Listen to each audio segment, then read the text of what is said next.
पुणी सामना को आसिला सांघातिक खबर। पुणी दुईटी ट्रेन सामना सामनी। बाहानगा रेल दुर्घटना भयंकर रूप मनरू नलिबुणु बारंबार रेल दुर्घटना लोकों को भयभीत करिछि। जहाँ खबर मिली कि खड़गपुर डिविजन रो राधामोहनपुर स्टेशन निकट में दुईटी ट्रेन सामना सामनी होईछि। जहाँ सूचना मिली कि आज अपराह्न 3:30 समय रे राधामोहनपुर स्टेशन निकट में हावड़ारू भुवनेश्वर जाउथिबा जनशताब्दी एक्सप्रेस और खड़गपुर पैसेंजर गोटे ट्रैक रे सामना सामनी हो जाइथिला। मात्र कौनसी अघटन घटिबा पूर्वरु उभय ट्रेन रो पायलट एमरजेंसी ब्रेक लगाई ट्रेन को अटकाई देइथिले। आउ हजार हजार यात्री मृत्यु मुखरू बर्ती जाइथिले। आउ एमरजेंसी ब्रेक लगाइबा कारणरू केतक यात्री आहत होइथिबार खबर सुनिबाकू मिलिछि।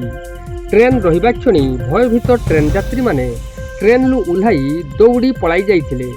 एठारे प्रश्न उठुछि कि बाहानगारे एते बड़ रेल दुर्घटना घटिगला, शह शह लोकंको जीवन गला, हेले रेल विभागर व्यवस्था रे सुधार आसुनी काहींकि बारंबार रेल दुर्घटना घटुछि। एहाकु नेई साधारण रे प्रश्नबाची सृष्टि करिछि। Bureau report, JCL TV।